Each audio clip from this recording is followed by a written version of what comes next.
Welcome to the InStory show. I'm Devorah Spilman, your host, and our theme this season is what does it mean to expand into a new story? And how do you stop hiding your spiritual gifts and dare to be seen for who you really are by saying yes to your soul and telling your story? So today I am thrilled to welcome Karyn Kulenovic, right? So before we dive in, I'm just going to read a little bit about Karyn. Karyn's work is centered upon the belief that real transformation begins on the inside when you cultivate the right conditions within yourself. As a certified master practitioner of neuro-linguistic programming and mental emotional release and hypnotherapy, Karyn facilitates fast and lasting transformation.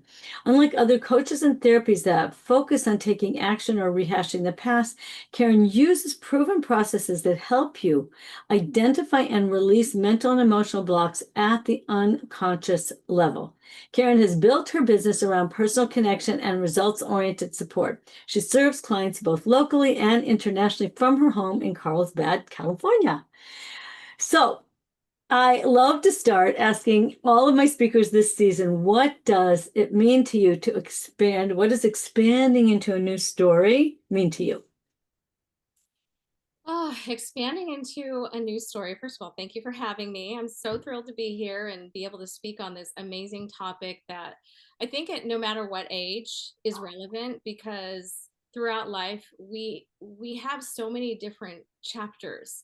And so expanding into a new story is realizing that the story that you're currently in isn't necessarily the one that you're wanting to be in. You know, I mean, many times life will give us a circumstance that will usher us into that new expansion. But other times we find that we're just not passionate. We're just not inspired. You know, there's something missing. Life is a little bit muted or bland. And that's when we start to ask questions and maybe even start opening up to, okay, what might I want? You know, we start just getting inquisitive about, well, if it isn't this, then what is it? So just Mhm. really being open to something new for yourself. I think that's a great way of like saying that the story you're in might be a chapter, Hmm. not the whole book. Exactly. Right? I love that, how we use metaphor for things and that doesn't mean it's bad, that it doesn't mean the one you're in is bad. Is what I like about what you're saying. It's that there's a next. Yes. So that's beautiful. All right. So I do love to hear people's stories, what I like to call the how you got from there to here. Hmm. And so tell us a little bit about some of the bumps in your journey and how they launched you forward into this deep work that you do now. Yeah, so I mean, I feel like I've lived many lifetimes in this lifetime. I don't know if you can relate, but when I look at my life as a teenager or in my 20s or 30s, like there have been some profound changes. And one of those really profound changes was in my late 20s, like mid to late 20s. I was teaching high school, I was an English teacher and loved my job. I saw 185 kids a day, approximately, and it was just really great work. My heart was in it. But then I started to have trouble sleeping at some point, and I'm kind of giving you the abridged version here, but I was put on some medications that I was told were sleep aids. And they ended up having some really toxic side effects that ended up kind of mimicking a mental illness, so kind of like just anxiety and feeling strange and off. I couldn't explain it. And all of that kind of started after I started that sleep medication. And so, in a 2-year period, I was put on and off of almost 30 different antidepressants or antipsychotics, you name it. I tried it. And all of this time, I felt like it was not right. I was seeing my doctors, which I was told you've got to listen to the doctors, the professionals, this is the conventional way that we do it. And I was being a good patient, but I was really having a horrible experience on these medications. And so it all kind of culminated in a car accident where I was in the hospital in a coma for 3 weeks. And when I woke up, yeah, did you want, it was just, yeah, totally. I feel like it was definitely a part of my process of awakening. We could put it Wow. that way. It was absolutely horrific. Luckily, I can walk. I had 2 children after, so everything turned out just great. But at that time, amazingly, I was in the hospital and I was able to get off of those medications, because when you're in a coma, you're not really taking anything except for the absolute bare minimum. And that saved me from any withdrawal, from any doctor telling me I had to take it. Like, that was going on for a couple of years. And so I felt it was a blessing that, one, I lived, and, two, that I was free. I had my faculties again, because I discovered, afterwards, shortly afterwards, that I was an empath and highly sensitive. And so, it gave new meaning to not being able to sleep after working with 185 kids day in and day out. Like, all of the energy I'm picking up, and, just my deep involvement and energetically in that way. So I started to wake up to that reality, and it was such a revelation because it just gave answers to all these different questions that I had. I mean, I dabbled in kind of esoteric things and spiritual sorts of things. I was a Reiki master. I did all this stuff on the side for fun, you know. But there was this other part of me that was waiting to be discovered. So that was kind of that very first chapter of like, oh my gosh, I'm not crazy. I don't have a mental illness. I'm sensitive, I'm empathic, and I get to figure out how to manage my energy so that I can, live a life that I love, and help other people as well. So did you go back to your teaching like after you like because when you were in the hospital, right, those doctors said you don't need these medications, right? Right. They said never, never take any of these antidepressants or antipsychotics or anti-anxiety, none of that stuff. I don't take any painkillers as well. So I just learned that my physiology, it was very sensitive as well. And I think that perhaps other people who are sensitive can relate to just having a very sensitive nervous system. And I was one of those people that would get all the side effects. And it was just, gosh, it was so horrible. So I've shared that story with many people who were considering um, going that route.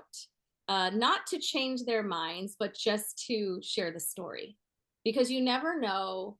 Like, I wish perhaps someone would have shared that with me, because I didn't know that I could say no to Mhm. those medications. But you can, if you feel it's safe and appropriate. But that's where I thought the story was really valuable in being able to share that. And I continue. Right. So then what did you do once you went back into your teaching? Yeah, I went back into teaching, and it was just like I never left. I loved my job, and I loved my coworkers, my principal, like everything was great, smooth. And there was no reason to leave, but I always told myself that I wanted to have my own business someday. And I wanted it to be like a healing type focus, an empowerment focus. But it's kind of like, how do you do that?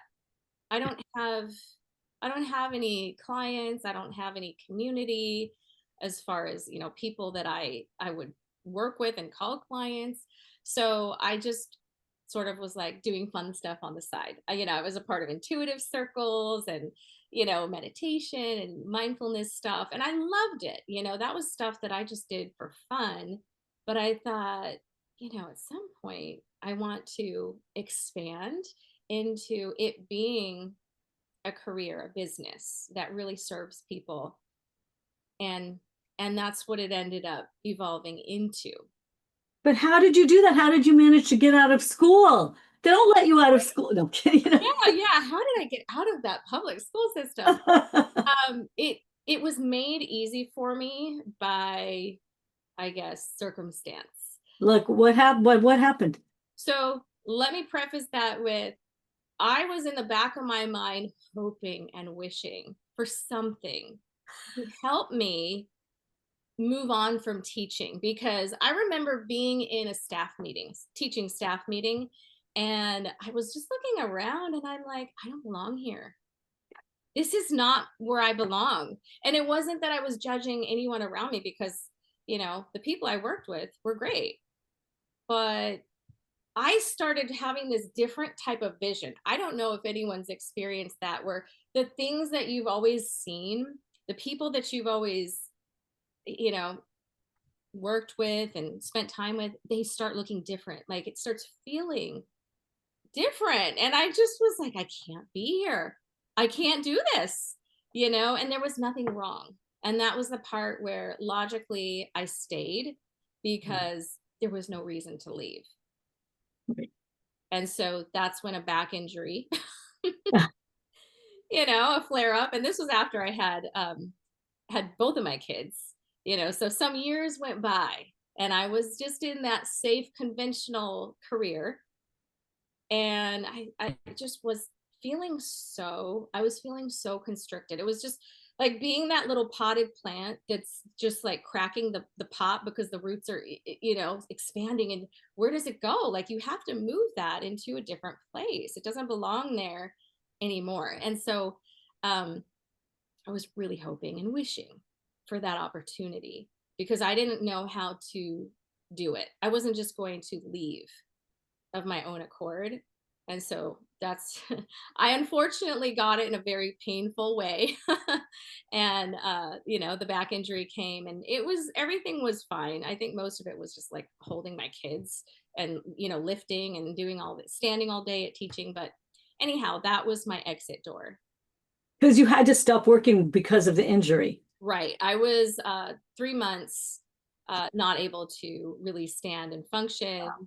And so I thought, and this happened in late October. So kind of probably around the time that we're having this call right now together, and it was like, oh my gosh, it's like the middle of the year, the beginning of the year. And this is such bad timing initially. But then I thought, and the time that I was given, those 3 months, I was able to start to see that, wow, I actually can live without the teaching. Like I couldn't conceptualize it before, because I've done it straight out of college. I was 23, so it was just something that I had to expand into that felt so foreign. But having that physical separation gave me just that glimpse of there might be another way. And so I decided to not go back. And my principal, he kind of knew, and my kids were young as well, so I wanted to be with them. And so my lifestyle was changing in ways that I had to kind of shift and be flexible with too. And I think that all of that was meant to happen at that time. But that's what started my business. No, I understand. I was teaching for years and years, and a storyteller and puppeteer and everything in the school, and it was starting to not feel right, and I couldn't quite leave, and I got fired for a very absurd thing. And I was like, okay, thank you. I knew I needed that, God. Thank you. And then I started my business after that. So there's a recognition of these turning points that sometimes it's like a decision, sometimes it's an event, but we then say yes to it, right? Like you then say, yes, okay, this is a nudge from the higher realms, from God, to say yes to this soul calling, because I'm all about how do you say yes to your soul. So sometimes it takes a little nudge to Yeah, I mean, do it. I think I learned from that is like, you're going to get what you want no matter what. But sometimes, sometimes we need to be a little bit more specific about what we want that to feel like and look like. Because I felt like there was some desperation behind my wanting to leave teaching, Right, because right. there was conflict within myself of like, there's no reason to leave. Like, why would you leave? And so I wasn't allowing myself to fully be But I think we're helping each other now, but you're telling your story, doing the work you do. So someone who's stuck in their job might be able to choose an elevated path rather than a getting slammed path. absolutely. And I would definitely, encourage that versus the I'm going to dig my heels in, I'm going to have my tunnel vision, I'm going to keep going, going this way. And, eventually we could say that, um, spirit steps in, God steps in to say, like, you know what, I see something better for you. Right. It's just nice if we can get that message from each other before we have to get slammed. Exactly. Totally. Get it? I know. Yeah, so I mean, I Yeah. think intuition, we can start leaning on our faith, our intuition, and start asking questions of, okay, what is the next step? Right. It's scary, but like, what is just the first next step? I don't need the next 5 steps, Right. but just to kind of get things moving in the right direction. And not and this whole thing about that we don't have to do it alone. Because I don't know about you, but when I got fired, like I didn't have coaches or I mean, I eventually found one, but I was just completely didn't know what resources were out there. And now what I love about summits is that how we can find each other. I just think it's so exciting. So, all right, so tell us a little bit more about what your business is now. Like, what are you finding that is making really a difference for you and for the women you work with, or the people you work with? And then we'll get to a little experiential aspect of it. Okay. Yeah. So in about 2018 or so, I had learned about NLP, and it was through one of my summit experts. And he invited me to the first conference, and they were teaching all about NLP, and I was intrigued. It was focused on the subconscious and how to use that to accomplish your goals, to heal. And so I went to that just with an open mind. So again, this is more expansion because I had already started my business. I'd done, several summits and had a community. But then I thought, you know, this is really cool, and so in a very intense short period, I did the whole thing, Wow. up to master level. And it was that's how I am. Like, when I find something that I feel passionate about, like I just I'm there. I'm doing it, and so that feeling was really great. And then just learning different ways that we can use our unconscious mind to be able to let go of old stories. We call it baggage, right? So emotional, mental baggage that holds us back from writing new stories and expanding into new aspects of who we're actually meant to be. So Mhm. that was really exciting. And learning about mental and emotional release and hypnotherapy, again, different avenues to be able to work with the unconscious mind and help people to release things that they don't necessarily even know exist from a conscious place, things from childhood, 0 to 7 years old, that really crucial imprinting period where we're just absorbing everything in our environment. And it's not always positive, and we don't always remember. So that's where I found that this was really a helpful modality for my Mhm. clients. And once I started adding that into my practice, then that blew up within itself. So I was doing all breakthrough sessions and all NLP stuff, all hypnotherapy. And that was really where I started to see I needed to expand into. It wasn't like, oh, I'm going to add this and that and the other. It was like, let me try this. This is where my energy is. So Mhm. I now follow the energy as far as like, okay, what's the next level of expansion? Yeah, and that's a very different thing than trying to do something someone else's way or do something the right way. Like I think this is that learning of, I talk all about it, like the InStory way is finally doing it your way, but it takes a while to even be able to recognize what that is and how to trust it. Yes, yes. And it's hard too when you have a bigger vision than the average person. Most people walking around in life, they hold themselves small. And Mhm. so when you're in a space like what you're creating through your summit, you're surrounded by many different people that are dreaming bigger. They're creating bigger stories for themselves. And that it takes courage, it takes inspiration, and it takes a community to lift you up and to guide you. I wouldn't be where I am today without my teachers and without my coaches and the people that really taught me out of the own service in their heart that they wanted to share. I mean, obviously I did pay for services, but you know what I mean? It's like Right. we we come in contact with the people that are meant to guide us when we're ready. So I think it's beautiful. Right. It's the real deal. Like this is the real deal, this work that we are all committed to. And we all have different entry points and different ways of doing it. But that's why I think it came to me, this idea of expanding into a new story, because I think we're being pushed that way. We're feeling that higher guidance to take ourselves and our communities into a new story that's more expanded, more conscious. Um, so maybe you can lead us through a little experiential thing. Yes, thank you. I would love to. So this is a little process that we do in goal setting with NLP. Usually we say the first thing you want to do is to let go of your baggage. So whatever that looks like for you, you're going to want to decide what you need to let go of. And I would suggest even jotting down, okay, what are some of the old stories, feelings, ways of being that I'm ready to let go of?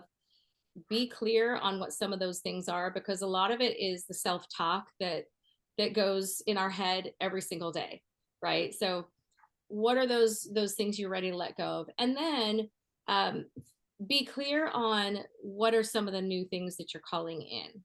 So what is maybe one new story, one new experience that you'd like to have in Q4 of 2025? You know, before the end of the year, what is one specific goal, tangible goal that you would be so happy uh, to have accomplished? So focusing on that goal. Uh, we're going to come up with a picture. So you can do this with your eyes opened or closed. And so as you think of that one goal, it can be personal, it could be career, it could be a health goal, anything you want, but let it be just one specific. And I want you to close your eyes or just kind of stare off into space and visualize what that goal looks like for you. So imagine if you were to be in that experience of that outcome. Imagine what you would see, hear, and feel when you're living in that new story. And just kind of allow that visual picture to come to you in whatever way that it does. When we're working with our unconscious mind, we take what shows up first. So allowing this picture to show up that represents this new reality. And and now let's have you go ahead and step into that picture as if you are a part of that picture in that moment, looking out through your own eyes. So you're in your body, looking through your own eyes, and in that amazing outcome that you have been wanting. And notice how it feels in your physical body. And notice as you look out from your eyes what it is that you see. Perhaps even notice sounds. And now we're going to have you adjust the brightness of this picture. So almost as if you have like a mental dial go ahead and either dial up or dial down the brightness of this picture until it's the most real and positive for you. And we'll also give you the opportunity to work with the focus. So adjust the focus, sharpen the focus, maybe pull that focus out, make it a little fuzzy. What is the most real and positive feeling of this picture with the focus, even the contrast? Excellent. And then keeping those changes that you just made to your internal picture, go ahead and step out of that picture so that you can see the entire picture in front of you and you see your whole body or whatever, perspective that you had in that picture. You're looking at that whole picture. And now you're going to go ahead and take that picture and float above your body. So if you're wondering how far to float up, I would say like the length of your height. Just float up ever so slightly above now, taking that internal picture with you as you float up above your body. Excellent. And now in a moment, we're going to have you energize that picture with 4 deep breaths to connect your physical energy, your life force energy with that future outcome. So just at your own pace, breathing in through the nose and out through the mouth, blowing all that beautiful life energy into this internal picture, this outcome, connecting your energy with that outcome, breathing in through the nose and out through your mouth, infusing that picture with your energy, connecting with it, kind of getting accustomed to the feeling. Excellent. Okay, we're still floating up above now with that picture. And I want you to go ahead and float out into the future, wherever the future seems to be for you. It might be forward, it might be up, it might be to the right. Wherever future feels like for you, go ahead and float out into that direction. Taking that picture with you. And then go ahead and let go of that picture and let it float right down into your timeline in that future place at the end of 2025. And as it nestles itself into your timeline in that future place, you may have an experience of the events between then and now reorganizing and restructuring themselves to support this outcome. Excellent. And then you can go ahead and float back down into your body and come back into the room when you're ready. Open your eyes. Excellent. Fabulous. Thank you so much. So, and if anybody wants to share anything from that experience, we have a Facebook group with the summit, and you can pop in there and share. But often it's private, and it's fine if people don't want to share. But there is this feeling that the feeling is it's like letting go of trying and into being. Mm-hmm. Right. So I like that feeling because I do a lot with guided imagery. And it's like, I love the fact that it was like you see it, then you're in it, then you're out of it, then you're seeing it, like all these different perspectives. I just thought that was great.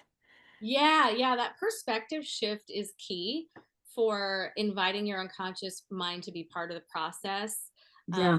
And yeah, it's a neat thing to be able to create that future now. People Yeah. really can do that. And you Right. absolutely can.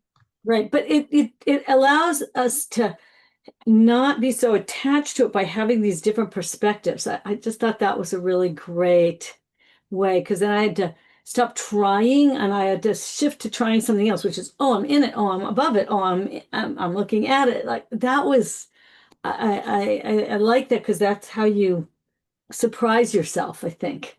Hmm. Yeah, Um, absolutely. I mean, like I said, that's a key part of some of the processes that we do using the timeline and yeah, getting that different perspective, various yeah, perspectives. It's, yeah, you know, that's great. All right. right, well, tell people a little bit about your free gift because we're gonna wrap up. Okay, so the free gift is a breakthrough training. So it goes into some of the details about what NLP is, um, how it compares to other therapies, and just some background about like how do we have, you know, limiting beliefs? Where do they come from? How do we start to loosen those old stories? So that's, I think it's about a 25-minute video training, and you know, it's just a bird's eye view of the work that I do. Right. And I think it'll give people a chance to understand this process more and to try to see, oh, how can I connect to this way of going in? Yes, yes. Um, And that's great. All right, well, leave us with a few last, one or two last thoughts as we wrap up. Yeah, so you know, I think that when we look at changing our story and expanding, we really want to just ask, are we happy where we are? Mm. And if that's not the case, then you want to start asking yourself, what is required of me to start moving to that place where I want to be? Because there will be things required of us to change or to try things that are new that feel uncomfortable. And we have to be brave and willing to kind of step out of that old story. It feels weird at first. I mean, it's not normal, doesn't feel safe. Sometimes it just feels like, oh gosh, I don't know what I'm doing. But at the same time, if we have the courage to take those first couple of steps, I guarantee that you'll be met with the next step and the next step and the teachers and the helpers and the friends. You will not be alone when you have the courage to step into that new story. I so agree with you. And thank you so much. Grab the free gift, go deep, use these tools to really and truly expand into a new story. And as I always say in farewell, remember to go out in the world and share your story, live your purpose, and be a blessing. Bye, folks.